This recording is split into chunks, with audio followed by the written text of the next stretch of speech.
અમદાવાદના સરદારનગર વિસ્તારમાં ડિમોલેશનની કામગીરી હાથ ધરવામાં આવી। કમલ તળાવ પર થયેલા દબાણો પર બુલડોઝર ફરી વળ્યું। 150 થી વધુ મકાનોનું દબાણ દૂર કરવામાં આવ્યું। ગેરકાયદે બંધાયેલા મકાનો તોડી પાડવામાં આવ્યા છે।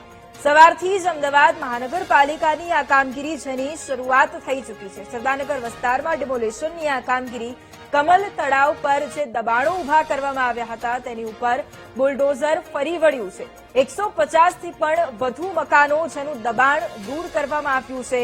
ગેરકાયદે બંધાયેલા આ મકાનો છે કે જેને તોડી પાડવાની આ કામગીરી વહેલી સવારથી જ હાથ ધરવામાં આવી। વહેલી સવારથી જ તંત્રની આ કામગીરી અમદાવાદ મહાનગરપાલિકાની ટીમ પહોંચી હતી અને ગેરકાયદે ઉભા કરાયેલા જે દબાણો છે તેને દૂર કરવામાં આવ્યા છે। કમલ તળાવ પર દબાણો ઉભા કરી દેવામાં આવ્યા હતા। ગેરકાયદે મકાનો છે તેનું દબાણ ઉભું કરી દેવામાં આવ્યું હતું અને હવે એ તમામ બાંધકામો છે તેને દૂર કરવામાં આવી રહ્યા છે। વહેલી સવારથી જ આ ગેરકાયદેસર જે બાંધકામો ખડકી દેવામાં આવ્યા છે તેને દૂર કરવાની કામગીરી હાથ ધરવામાં આવી છે। સવારથી જ અમદાવાદ મહાનગરપાલિકાની આ કામગીરી ચુસ્ત પોલીસ બંદોબસ્ત અને તંત્રની આ કામગીરી 150 થી વધુ મકાનો છે કે જેનું દબાણ અત્યારે દૂર કરવામાં આવ્યું છે। ગેરકાયદે બંધાયેલા આ મકાનો છે તેને તોડી પાડવાની આ મોટી કાર્યવાહી છે તે હાથ ધરવામાં આવી છે। તંત્ર એક્શન મોડમાં ગેરકાયદે દબાણો જે ખડકી દેવામાં આવ્યા છે, ગેરકાયદે બાંધકામ ઉભું કરવામાં આવ્યું છે તેને દૂર કરવાની આ કામગીરી વહેલી સવારથી જ અમદાવાદ મહાનગરપાલિકાની ટીમ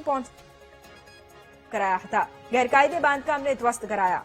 તળાવના ડેવલપમેન્ટને લઈને સરદારનગર વિસ્તારમાં અમદાવાદ મ્યુનિસિપલ કોર્પોરેશન દ્વારા ડિમોલિશન કરવામાં આવ્યું છે। લગભગ 150 જેટલા પાકા મકાનો તોડી નાખવામાં આવ્યા છે, પરંતુ જે અહીંના જે સ્થાનિક મહિલાઓ છે કે જેમના મકાનો હાલમાં તૂટ્યા છે તે ધ્રુસકે રડી રહ્યા છે, કારણ કે તેઓ લગભગ 60 વર્ષથી અહીંયા રહેતા હતા। 60 વર્ષ જૂની આ જગ્યા છે। તમે જે રીતના દ્રશ્યો જોઈ રહ્યા છો એકદમ વિચલિત કરી શકે તેવા દ્રશ્યો છે, કારણ કે જે જીવન મૂડી હતી તે અત્યારે હાલ કાટમાળમાં ફેલાઈ રહી છે।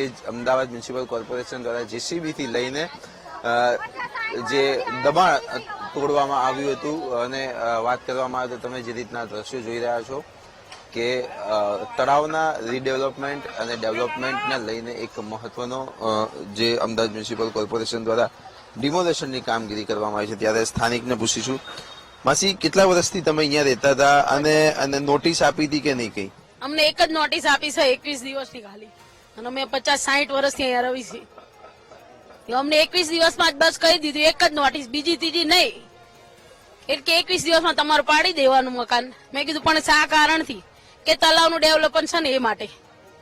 તો અમે કીધું તમ તાર પાડી દો। અમે રાજ્ય ભવનમાં ફર્યા છીએ, બધી જગ્યાએ કાલે જઈને આવ્યા છીએ, ભલે પાડી દો પણ અમને સામે મકાન તો આપો ને તમે। એટલો તમારો નિયમ છે।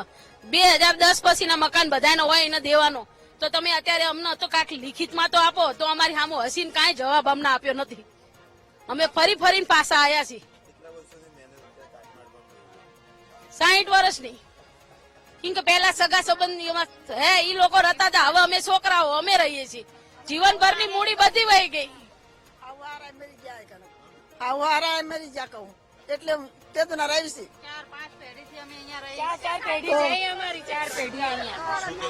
4 પેઢીથી અહીંયા રહીએ છીએ। હવે ચોથી પેઢી આવી તો અમને અત્યારે ખાલી કરાવ, ત્યાં 4 પેઢી સરકાર ક્યાં હોઈ ગઈ હતી? એ તો વિચારો કે ત્યાં 4 પેઢીમાં તમને એ તમારી સરકારી જમીન ના સાંભળી, આટલા વર્ષે સાંભળી, આટલા વર્ષની અમારી મહેનત અમે નાખી દીધી। હવે અમે બચ્ચાઓ નાના લઈને ભણાવવા ક્યાં જઈએ? અમારા છોકરાઓ સ્કૂલ છોડાવવાની, તમે કહો ભણાવો બચ્ચાઓ, કેવી રીતના ભણાવીએ? ઘર પૂરું પાડીએ, ખાઈએ કે બચ્ચાઓ ભણાવીએ? હું રહું છું, મારે મકાન નહીં મળતું, હું સામાન લઈને બેઠી છું, મારે સામાન લઈને બેઠી છું, ક્યાંય મકાન નથી, મારા બાબા નથી, ઘરવાળો નથી, કોઈ નથી, હું એકલી છું। હું ક્યાં જઈશ બોલો?